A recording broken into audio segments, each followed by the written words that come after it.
Good morning students. आज हम exercise 13.4 के क्वेश्चन नंबर 14 से करेंगे। देखिए यहाँ पे मैंने कहा है क्वेश्चन नंबर 14 में आपको एक क्लास में 15 स्टूडेंट दिए हुए हैं और इनकी एजेस हमें दे रखी है। पहला जो स्टूडेंट है उसकी एज है 14 इयर्स, दूसरे की 17, थर्ड की 15 और फोर्थ की 14 इयर्स है, नेक्स्ट की 21 इयर्स, नेक्स्ट 17 इयर्स, नेक्स्ट की 19 इयर्स, नेक्स्ट की 20 इयर्स, नेक्स्ट की 16 इयर्स, नेक्स्ट की 18 इयर्स, नेक्स्ट की 20 इयर्स और लास्ट चार जो स्टूडेंट्स हैं उनकी एजेस 17, 16, 19 एंड 20। ये आपको 15 स्टूडेंट्स दे रखे हैं और उनकी एजेस दे रखी है। अब कहते हैं एक स्टूडेंट हमने इसमें से सिलेक्ट किया तो उसकी जो एज है उसे हमने x मान लिया। अब हमें क्या करना है, डिस्ट्रीब्यूशन टेबल बनानी है x की और इसका मीन, वेरिएंस और स्टैंडर्ड डेविएशन तीनों जो है हमें फाइंड आउट करने हैं। तो देखिए सबसे पहले हमें गिवन क्या है,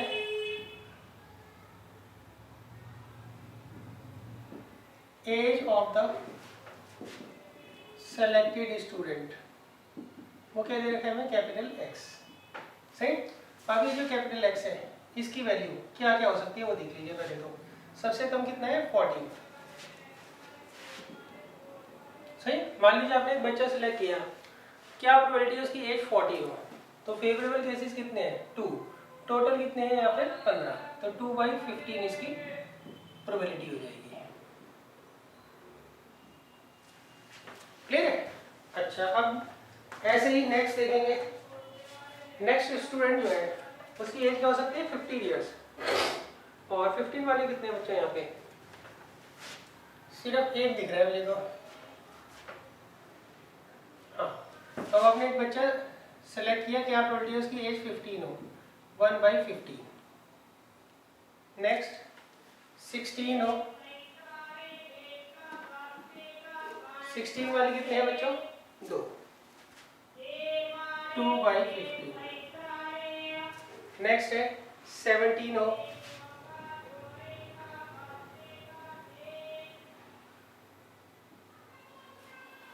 तो आएगा 3/15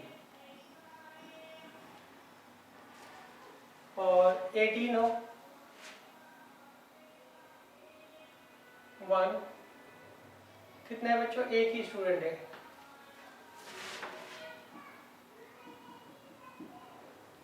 ठीक है। अच्छा, अब टेबल को, बाकी टेबल में यहाँ बना देता हूँ।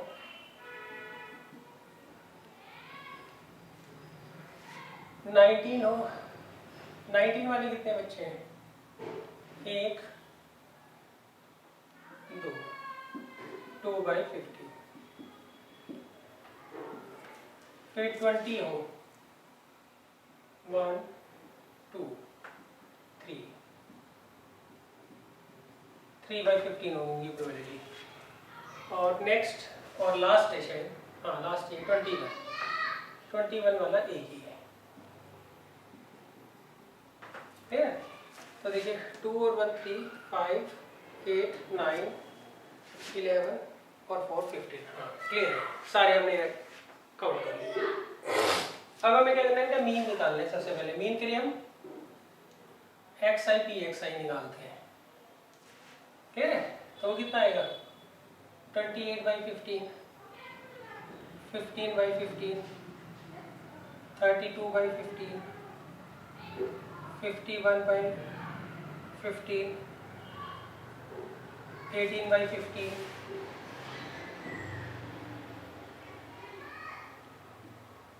38/15, 60/15, 21/15, क्लियर है। और वेरिएंस के लिए हमें पहले ये निकालना था XI² PXI। तो उसके लिए आप या तो इसका स्क्वायर इसमें ऐड कर दीजिए, सही है, या फिर इसको इससे मल्टीप्लाई कर लीजिए। इसको इससे करोगे कितना आएगा, 392/15, 225/15, 512/50, 867/50, 324/50, 722/50, 1200/50, 441/50। क्लियर है? अच्छा, अब देखिए ये थोड़ी कैलकुलेशन मुश्किल है तो आप ये खुद ही कर लीजिएगा, मैं आपको फॉर्मूला लिख देता हूँ। सही, जो सिग्मा XI/PXI होता है उसे तो हम मीन बोलते हैं। क्या बोलते हैं? मीन। यहाँ पे आई की वैल्यू 14 से लेके कितनी है? 21 तक। क्लियर है? अच्छा, और नेक्स्ट जो सिग्मा XI/PXI होता है इसे बोलते हैं EXI²। अच्छा, ये बेशक आप ना लिखें तो चल जाता है। क्लियर है? तो ये तो हमारा मीन होता है, इसको हम निकालते हैं। अब देखिए वेरिएंस का फॉर्मूला क्या होता है। वेरिएंस का फॉर्मूला होता है EXI² माइनस EXI का होल स्क्वायर। ये किसका फॉर्मूला होता है बच्चों? वेरिएंस का। और SD स्टैंडर्ड डेविएशन किसके बराबर होता है? √VXI। तो ये आपको खुद कैलकुलेट करना है। क्लियर है?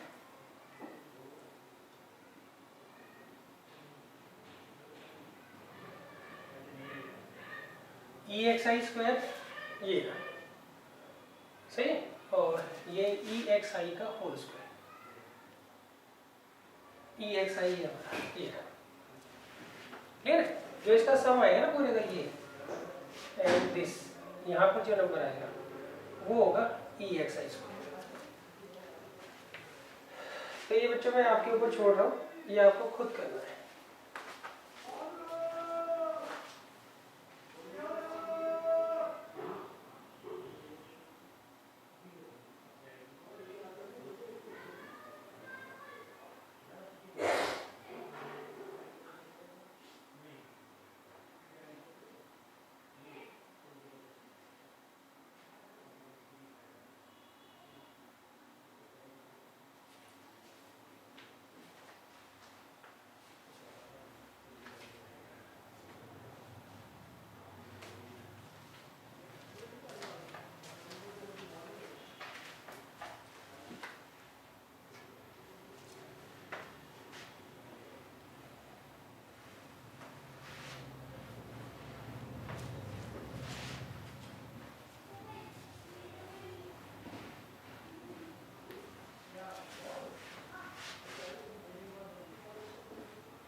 अब देखिए नेक्स्ट है क्वेश्चन नंबर 15। देखिए 15 में लिखा है in a meeting 70% of the member favour and 30% oppose a certain proposal. देखिए इसमें लिखा एक मीटिंग हुई, वहाँ पर कोई टॉपिक होगा उस पर 70% या कोई प्रपोजल होगा उस पर 70% लोग तो फेवर में है और 30% क्या करते हैं उस प्रपोजल का अपोज कर रहे हैं। आगे a member is selected at random, we take x is equal to 0। हम x की वैल्यू 0 लेंगे अगर वो अपोज करता है और x की वैल्यू 1 लेंगे जब वो अगर वो फेवर करता है। तो इसका हमें क्या करना है? मीन और वेरिएंस क्या करना है? फाइंड आउट करना है। तो फेवर करने वाले 70% है और ना अपोज करने वाले कितने हैं? 30% है। अब हमें क्या करना है? इसका मीन और वेरिएंस फाइंड आउट करना है। तो वही बच्चों XI/PXI निकाल लो पहले। तो कितना आएगा? 0 70/100। सही। x की वैल्यू 0 लेनी है अगर वो पर्सन अपोज करता है, x की वैल्यू 1 लेनी है अगर वो फेवर में होता है। सही। तो ये आ गया 70/100। फिर हम निकालते हैं xi² इंटू pxi। उसको निकालने का तरीका या तो इसका स्क्वायर इसके साथ मल्टीप्लाई करो या इसको इससे कर दो मल्टीप्लाई।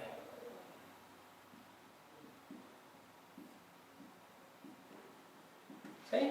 इसका जो सम होता है इसे बोलते हैं हम EXI स्क्वायर और इसका जो सम होता है उसको बोलते हैं EXI।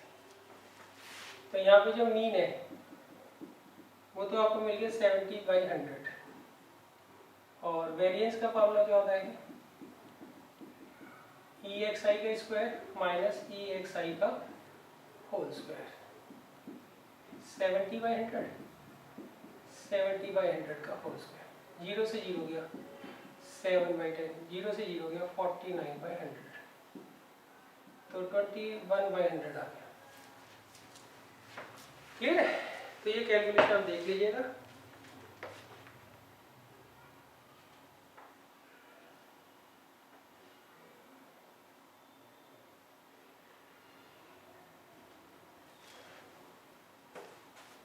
अब देखिए नेक्स्ट है question number 16।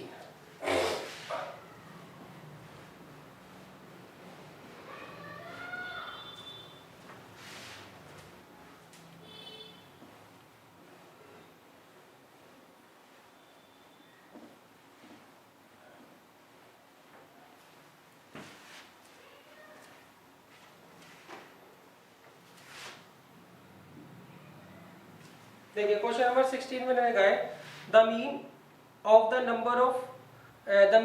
The numbers obtained on throwing a dice having written 1 on 3 faces। आपको एक डाइस दे रखा है उसके 3 फेसेस पे तो 1 लिखा हुआ है, 2 फेसेस पे 2 लिखा हुआ है और 5 जो है वो 1 फेस पे लिखा हुआ है। अब इसको हमने रोल किया। अब जो नंबर आ रहा है डाइस के ऊपर से हमने नोट कर लिया। सही। अब आपको क्या करना है इसका मीन जो है वो फाइंड आउट करना है। सही। तो यहाँ पे हमें गिवन क्या है नंबर appears ऑन डाइस, वो क्या दे रखा है आपको कैपिटल X दे रखा है। अब यहाँ पे कैपिटल X की वैल्यू 1 भी हो सकती है, 2 भी हो सकती है और 5 भी हो सकती है। क्लियर है। अब इसकी हम प्रोबेबिलिटी निकाल लेते हैं। 1 आने की प्रोबेबिलिटी क्या होगी 3/6। क्यों? टोटल 6 केसेस है उसमें 3 फेवरेबल आउटकम है। 2 आने की प्रोबेबिलिटी 2/6 और 5 आने की प्रोबेबिलिटी 1/6। अब हम निकालते हैं XI PXI। तो कितना आ गया 3/6, 4/6, 5/6। तो कितना आ गया ये 12/6 आ गया। 12/6 कितना होता है 2।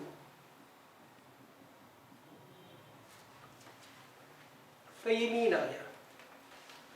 तो यहाँ पे मीन क्या होगा बच्चों 2 होगा। जो नंबर अपीयर्स होंगे डाइस के ऊपर उनका जो मीन होगा वो क्या होगा 2 होगा। अच्छा अब देखिए क्वेश्चन नंबर 17।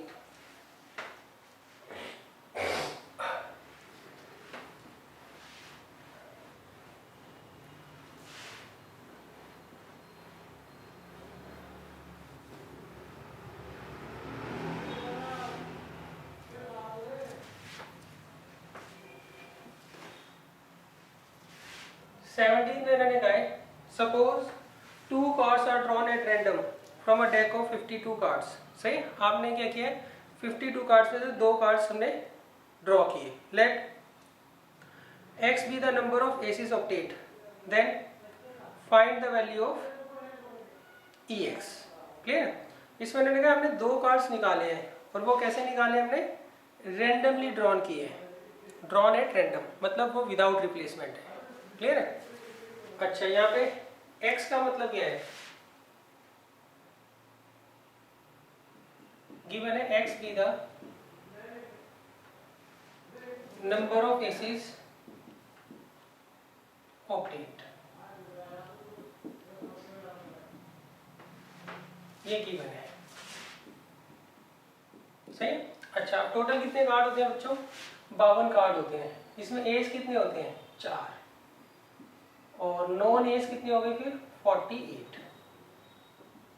एज मतलब इक्का, इक्के के 4 पत्ते होते हैं, बाकी 48 क्या होंगे नॉन एज होंगे।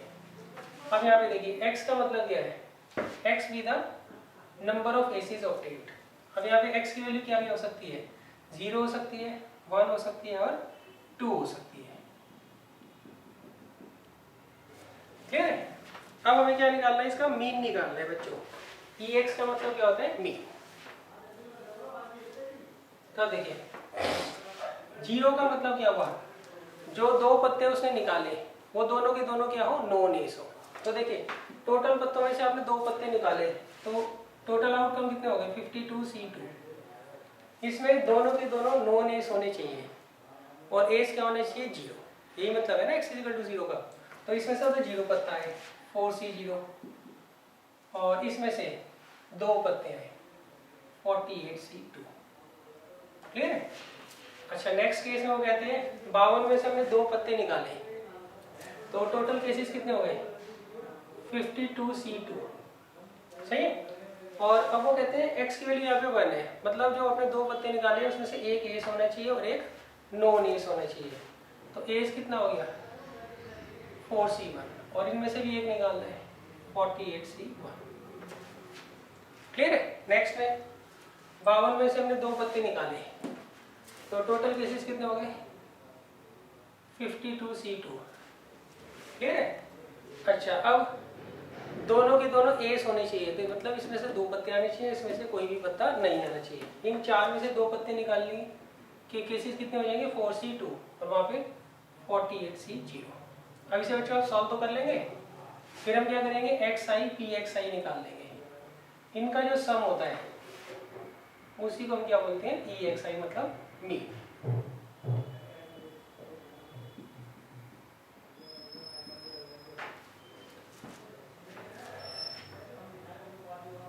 क्लियर है।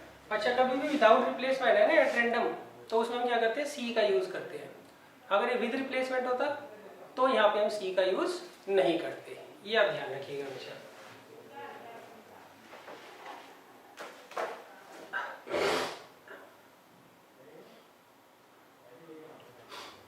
तो इसे बच्चों आप सॉल्व कर लीजिएगा।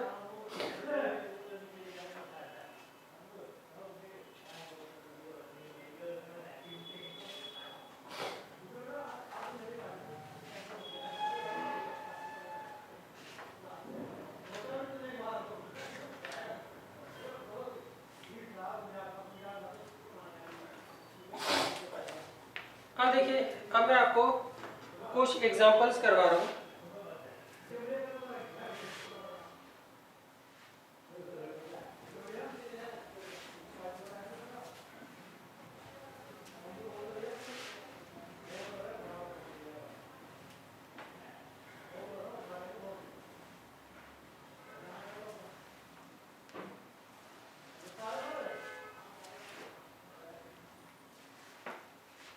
एग्जाम्पल 24 देखिए, एग्जाम्पल 24 में मैंने क्या कहा है, इसमें ने कहा है 2 कार्ड्स आर ड्रॉन सक्सेसिवली। यहाँ पे हमने क्या किया 2 कार्ड्स सक्सेसिवली ड्रॉ किए हैं विद रिप्लेसमेंट, मतलब यहाँ पे कॉम्बिनेशन नहीं लगेगा। विद रिप्लेसमेंट हम क्या कर रहे हैं 2 पत्तों को यहाँ पे ड्रॉ कर रहे हैं from a well shuffled deck of 52 cards. Find the probability distribution of number of aces, मतलब वही जो लास्ट क्वेश्चन है वही है ये, बस यहाँ पे विद रिप्लेसमेंट हम क्या कर रहे हैं 2 कार्ड्स को निकाल रहे हैं। टोटल 52 कार्ड होते हैं, इसमें 4 तो एस होते हैं, 48 क्या होते हैं नॉन एस होते हैं। यहाँ से हमने 2 पत्ते निकाले विद रिप्लेसमेंट। विद रिप्लेसमेंट का मतलब क्या होता है, हम पहले पत्ता इसमें से निकालेंगे, उसको देखेंगे वो क्या है और वापस उसको फिर यहीं रख देंगे। फिर जब हम दूसरा पत्ता निकालेंगे तो उस केस में क्या होगा, हमारे पास पहले कितनी चॉइस थी 52, जब हम दूसरा पत्ता निकालेंगे तब भी कितनी चॉइसेस होंगी 52 ही चॉइसेस होंगी। अच्छा अब अगर मान लीजिए ये एट रैंडम होता, एट रैंडम में आपने एकदम से 2 पत्ते निकाल लिए, तो जैसे ही पहला पत्ता निकाला उसके थोड़ी देर बाद with in a fraction of second आप दूसरा पत्ता निकालोगे, तो जब आप दूसरा पत्ता निकालोगे तो आप उसकी कितनी चॉइसेस होंगी 51 चॉइसेस होंगी। तो ये अंतर होता है विद रिप्लेसमेंट और विदाउट रिप्लेसमेंट में। सही। विद रिप्लेसमेंट वाला मैं आपको सिखा ही रहा हूँ कैसे करना है, विदाउट रिप्लेसमेंट में हम क्या करते हैं कॉम्बिनेशन का यूज करते हैं। अब देखिए यहाँ पर हम क्या करेंगे, लेट कर लेंगे, let number of aces is equal to capital X. अब देखिए यहाँ पे x की वैल्यू क्या हो सकती है, 0, एक भी एस ना आए, 1, एक एस आए, 2, मतलब 2 एस आए, दोनों पत्ते जो उसे निकाले उसमें एस आए। क्लियर है? अच्छा यहाँ पे हमें क्या करना है बच्चों, यहाँ पे प्रोबेबिलिटी डिस्ट्रीब्यूशन टेबल बनानी है नंबर ऑफ एसिस की। नंबर ऑफ एसिस की क्या करनी है, प्रोबेबिलिटी डिस्ट्रीब्यूशन टेबल हमें यहाँ पर बनानी है। अब देखिए सबसे पहले पी एक्स आए, 0 का मतलब क्या है कि हमने जो दो पत्ते निकाले दोनों के दोनों नॉन एस हो। सही, इसका मतलब पहली बार भी एस ना है और दूसरी बार भी एस ना है। अच्छा single drawn of a card में यहाँ पे एस आने की प्रोबेबिलिटी क्या होगी, 4/52, 4 एस है, टोटल 52 है, 1/13। और एस ना आने की प्रोबेबिलिटी क्या होगी, 1 में से इसे घटा लीजिए, या फिर नॉन एस कितने हैं, 48, 48/52, डेट मीन्स 12/13। क्लियर है? तो अब देखिए ये दोनों पत्ते नॉन एस होने चाहिए, 12/13 इंटू 12/13 तो आएगा 144/169। अच्छा अब इन्होंने कहा एक यहाँ पे वो होना चाहिए एस, तो मतलब पहला एस हो और दूसरा एस ना हो। ठीक है? अब ऐसा भी तो हो सकता है पहला एस ना हो और दूसरा एस हो, तो इसके लिए हम देखते हैं ये कितनी बार रिपीट होता है, उसका मैंने आपको तरीका बता ही रखा है। यहाँ पे हाईएस्ट नंबर कितना है, 2, तो ये 2c 0 टाइम रिपीट होगा, डेट मीन्स 1 टाइम, ये 2c 1 that means 2 times repeat होगा, और ये 2c2 that means 1 time repeat होगा। तो ये आगे 2c1 कितना होता है, 2, ये प्रोबेबिलिटी ऑफ एज क्या है, 1/13, नॉन एज क्या है, 12/13, तो 24/169 आ जाएगा। 2c2 दोनों ही यहाँ पे क्या होने चाहिए, एस होने चाहिए। 2c2 कितना होता है, 1। तो ये बच्चों टेबल बन जाएगी।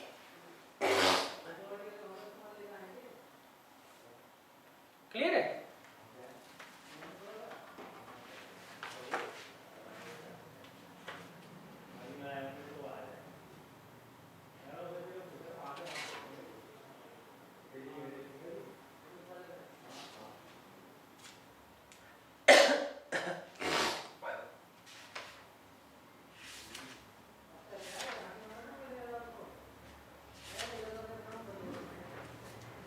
अब देखिए नेक्स्ट एग्जांपल, एग्जांपल 25।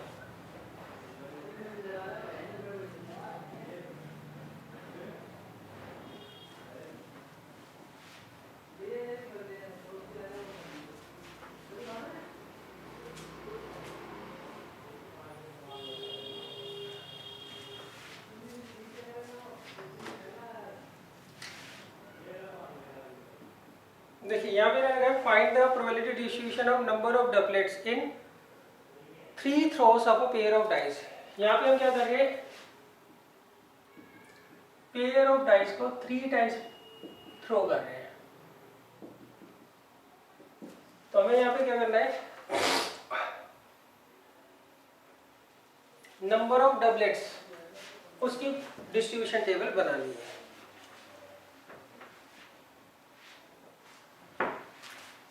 सही, तो यहाँ पे हम क्या करते हैं, लेट करते हैं, let number of doublets is equal to capital X. अब देखिए अब हम क्या करते हैं, पेयर ऑफ डाइस को 3 बार उछाल रहे हैं, तो इसका मतलब हो सकता है एक भी बार डबलेट ना आए, एक बार डबलेट आए, 2 बार डबलेट आए और 3 बार डबलेट आए। क्लियर है? अब देखो इसकी प्रोबेबिलिटी कैसे निकालेंगे। सबसे पहले देखिए जब भी आप पेयर ऑफ डाइस को एक बार उछालते हैं तो उसमें सैंपल स्पेस क्या बनेंगे, टोटल 36 बनेंगे ना।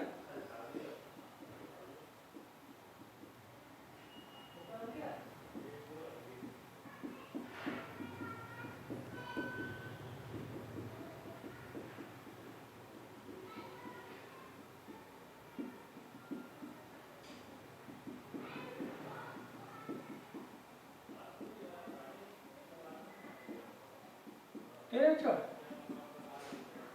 कैसे टोटल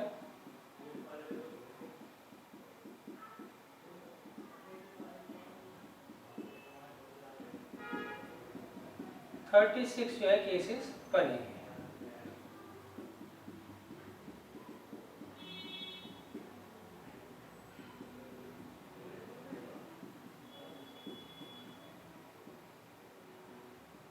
ये एक्सप्लेन करने की तो जरूरत नहीं है ना कि ये कैसे आए। अब देखिए इसमें मैंने कहा है अगर हम पेयर ऑफ डाइस को एक बार उछालते हैं तो उसमें डबलेट आने की, डबलेट मतलब होता है same number on both dice, तो ये 6 केस बनते हैं जिसमें डबलेट आ रहा है। तो डबलेट आने के चांसेस क्या होते हैं, प्रोबेबिलिटी क्या होती है 1/6। ये ना single throw of a dice में doublet, single throw of a pair of dice में डबलेट आने की जो प्रोबेबिलिटी होती है वो 1/6 होती है। अब यहाँ पे हम क्या कर रहे हैं, पेयर ऑफ डाइस को 3 बार थ्रो कर रहे हैं। तो पहले में निकालना है प्रोबेबिलिटी के एक भी डबलेट ना आए। सही, इसका मतलब पहली बार डबलेट ना आए, दूसरी बार डबलेट ना आए और तीसरी बार भी डबलेट ना आए। डबलेट आने की प्रोबेबिलिटी 1/6 है, तो ना आने की क्या होगी, इसे 1 में से घटा लेंगे तो कितना आएगा 5/6। ये आ जाएगा 5/6, तो 125.260। ठीक है, एक बार डबलेट आए मतलब एक बार डबलेट आए, दूसरी बार ना आए और तीसरी बार भी ना आए। एक ही बार डबलेट आए, पहली बार आ जाए, दूसरी और तीसरी बार ना आए। ये भी तो हो सकता है दूसरी बार आए और पहली और तीसरी बार ना आए, और ये भी हो सकता है तीसरी बार आए, पहली और दूसरी बार ना आए। तो इसका मतलब कितनी बार रिपीट होगा, 3C 1 टाइम्स। सही, इस तरह से जब भी आपको रिपीटेशन देखना होता है तो यहाँ पे मैक्सिमम नंबर कितना है 3, तो हम ये देख लेंगे ये तो 3C 0 टाइम्स रिपीट होगा पहला वाला, ये 3C 2, ये 3C 1 टाइम्स रिपीट होगा, ये 3C 2 टाइम्स रिपीट होगा और लास्ट वाला 3C 3 टाइम्स रिपीट होगा। 3C 1 कितना होता है 3, यहाँ पे डबलेट आने की प्रोबेबिलिटी क्या होगी 1/6, डबलेट ना आने की 5/6 और 5/6।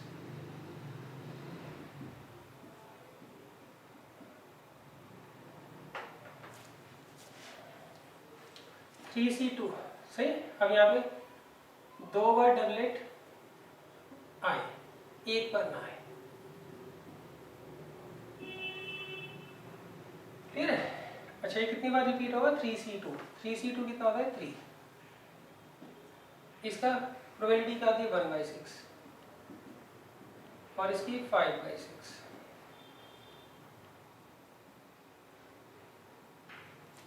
नेक्स्ट तीनों बार डबलेट आए, ये बनाएगा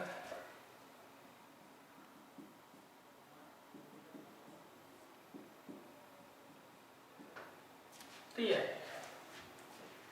क्लियर है, इस तरीके से आप डिस्ट्रीब्यूशन टेबल बना सकते हैं।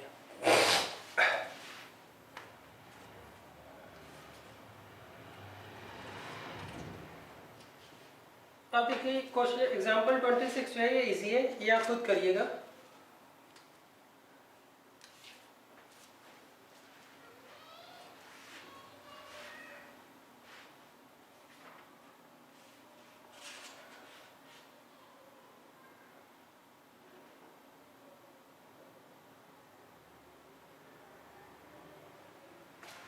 अब देखिए एग्जांपल 27 जो है वो क्वेश्चन नंबर 13 की तरह है, सही।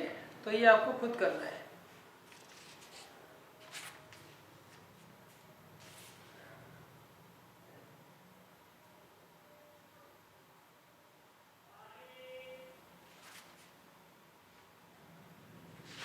अब मैं आपको एग्जांपल 28 और 29 करवा देता हूँ।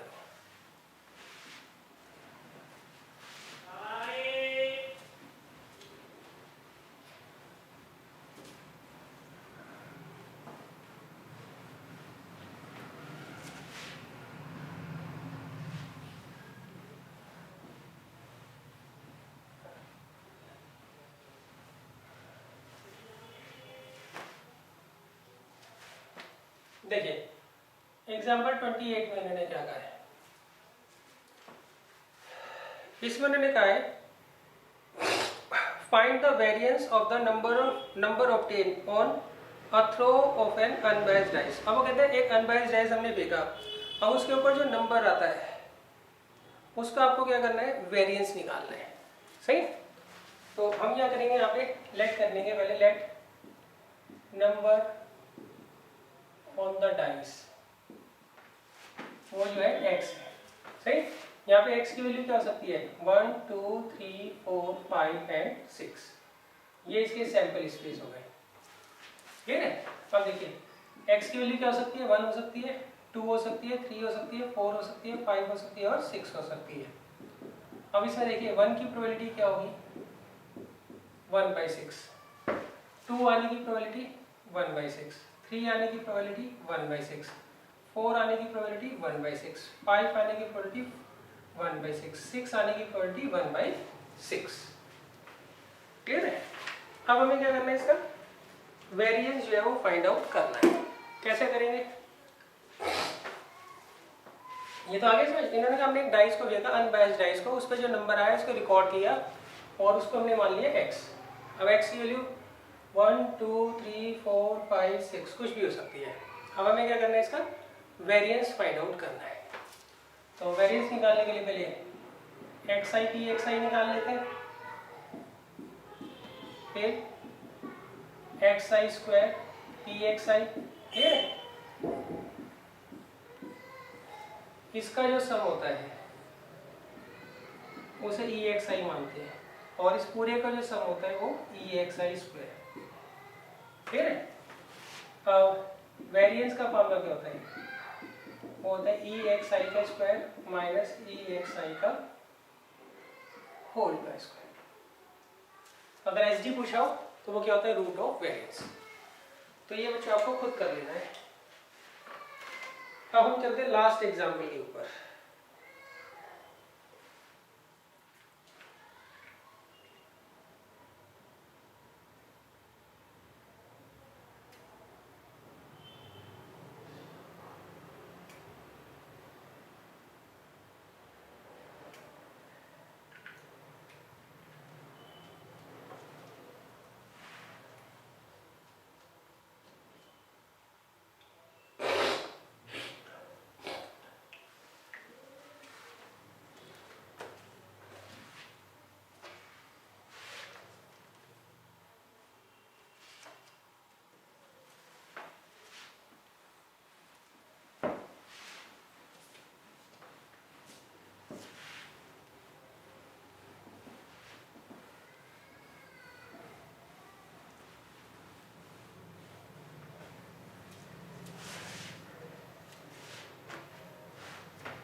अब देखिए नेक्स्ट क्वेश्चन है एग्जाम्पल 29। इसमें मैंने कहा है 2 कार्ड्स आर ड्रॉन साइमल्टेनियसली और सक्सेसिवली विदाउट रिप्लेसमेंट। हमने 2 कार्ड्स को साइमल्टेनियसली मतलब विदाउट रिप्लेसमेंट ड्रॉन किया है from a well shuffled deck of 52 playing cards. Find the mean variance and SD of number of Kings. यहाँ पे हमें क्या करना है, नंबर ऑफ किंग्स का क्या करना है, मीन वेरिएंस और SD निकालना है।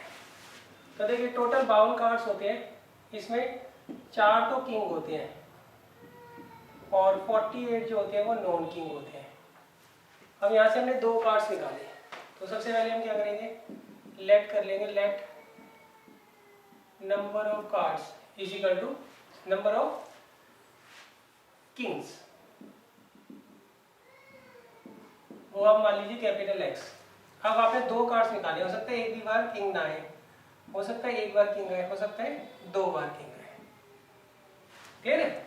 अच्छा इसमें एक बात ध्यान रखना, इसमें विदाउट रिप्लेसमेंट मतलब एट रैंडम हमने कार्ड्स को निकाला है, 2 कार्ड्स को। तो इस केस में हम क्या करेंगे, कॉम्बिनेशन का यूज करेंगे, ध्यान रखिएगा। सही। अब PXI देखिए, यहां पर हमने क्या किया है, 2 कार्ड्स निकाले हैं। क्लियर है। और यहाँ पर वो कहते हैं उसमें से कोई भी किंग ना हो। अब देखिए 52 में से हमने 2 कार्ड्स निकाले, तो टोटल केसेस कितने हो गए, 52C2। और उसमें किंग तो कोई भी नहीं होना चाहिए, 4C0, इसमें से आने चाहिए दोनों कार्ड, 48C2। क्लियर है? तो ये किसकी प्रोबेबिलिटी हो गई कि हमने 2 कार्ड्स निकाले उसमें एक भी किंग ना हो। अब हम लेते हैं x की वैल्यू 1, टोटल बेसिस 52c2। अब इसमें से एक किंग होना चाहिए और एक नॉन किंग होना चाहिए। किंग की क्या होगी 4c1 और नॉन किंग की 48c1। सही, 4 में से एक किंग को निकालना है। कितने वे से निकाल सकते हैं 4c1। 48 नॉन किंग में से आपको एक नॉन किंग निकालना है। कितने वे से निकाल सकते हो 48c1। अब देखिए 2 किंग निकालने हैं, टोटल है 52c2। 4 में से 2 किंग निकालने, कितने वे से निकाल सकते हो 4c2 वे से, और 48 नॉन किंग में से एक भी पत्ता नहीं निकालना है, तो कितने वे से निकाल सकते हो 48c0। तो ये बच्चों आपकी टेबल बन गई। यहाँ पर हम क्या कर रहे हैं 2 कार्ड्स निकाल रहे हैं विदाउट रिप्लेसमेंट। क्लियर है? आप एट रैंडम या साइमल्टेनियसली भी बोल सकते हैं। अच्छा, अब इसे हम सॉल्व कर लेंगे। सॉल्व करके आपको पता ही है मीन वेरिएंस कैसे निकालना होता है।